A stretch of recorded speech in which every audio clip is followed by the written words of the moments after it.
a higher credit score can open up options to perks like better interest rates and higher credit limits. When looking at your credit score, in my opinion, the most important factor to look at is your credit utilization.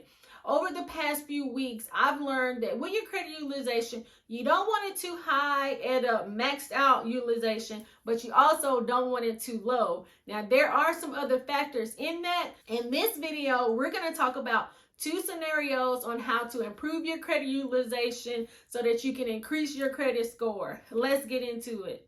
Hey everybody, I'm Tasha with the Major Change Group, where we believe small changes can create big results. And if this is your first time on the channel, welcome. We talk about credit, budgeting, and student loans.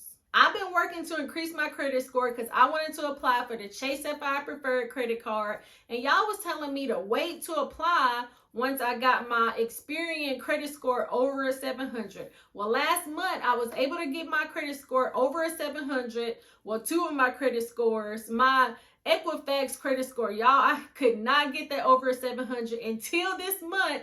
I was checking my credit scores, and y'all, I am so excited that my credit score is continuing to increase.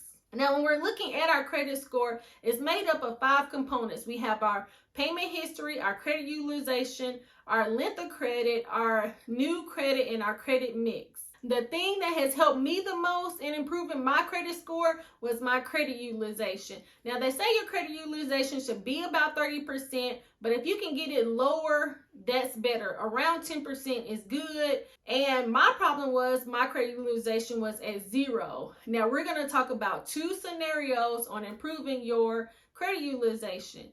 Now, first thing, you want to pull your credit report and your credit score. Now, you can go over to annual credit report and pull your credit report once a week until April of 2022.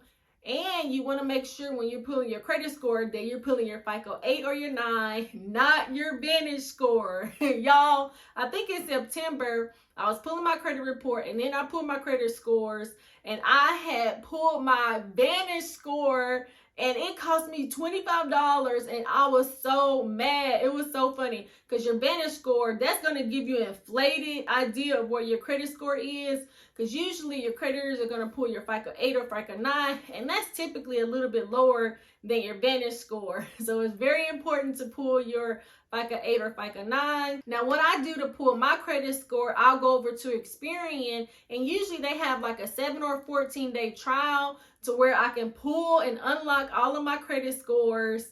And then before the trial is over, I'll cancel it. But every month when I go in, it seems like they always let me do this trial. So that's how every month I'm able to get all 3 of my credit scores free.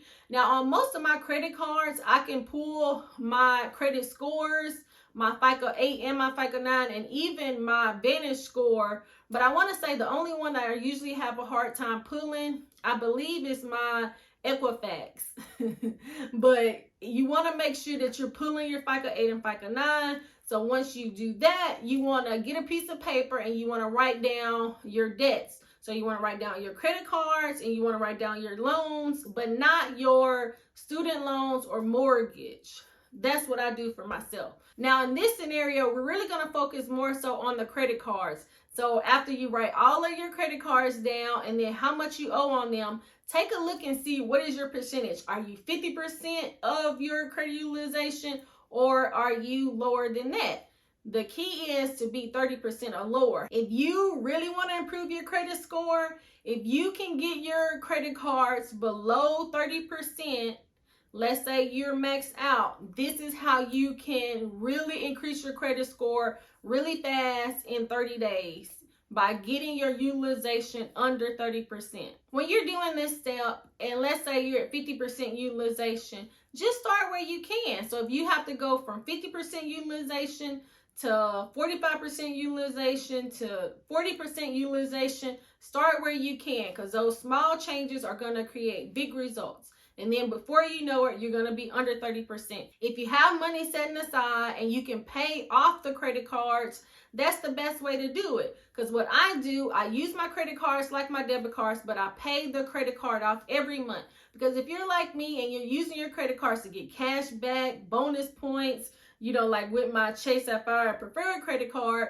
I'm going to get 100,000 bonus points if I can spend $4,000 on my minimum spend. But if I'm using the credit card and I'm not paying it off every month, really I'm not getting as much of the bonus because I'm paying interest on the credit card. So that's why I think it's best to not pay interest on the credit card so you can maximize either the cash back or whatever rewards you're getting for that credit card. Now, the second scenario is if you're paying your credit card off every month, like I was doing, you want to look at your statement and see what is your statement date. Your statement date is when your creditors report to the credit bureau, and that's how they will determine what your credit utilization is. So what I did the first month, I said I'm going to leave a 2% balance on my credit card until after the statement date. Once the statement date passes, then I'm going to pay the credit card off. That way I'll make sure that I don't pay any interest on the credit card. This month I'm leaving 7% on the credit card, and then after my statement date, and once it reports to the credit bureau, then I'm going to pay the credit card off, and then that way I'm not paying interest on the credit card. Now, this really was able to get me over a 700 on my credit scores to where I was able to apply for the Chase Sapphire Preferred and I got approved. And you can see that my credit scores have increased and I'm on the road to an 800 credit score. How I was able to verify if this works, I pulled my credit card statement and I pulled my credit report. So on my credit card statement, it had my statement date and then it had how much I owed at the statement date. Then when I pulled my credit report, I was able to see the same number that was on my credit card statement on my credit report because that is what was reported. And that's how I was able to see that this scenario definitely works. And that's how I'm able to determine and make sure that I have either 2% or 7% reporting when the credit card company reports to the credit bureau. Now, this is how I was able to see an increase in my credit score by using this credit card utilization hack. It really works. And so I'm really excited about it, but you have to let me know in the comments if you've used this credit card utilization hack.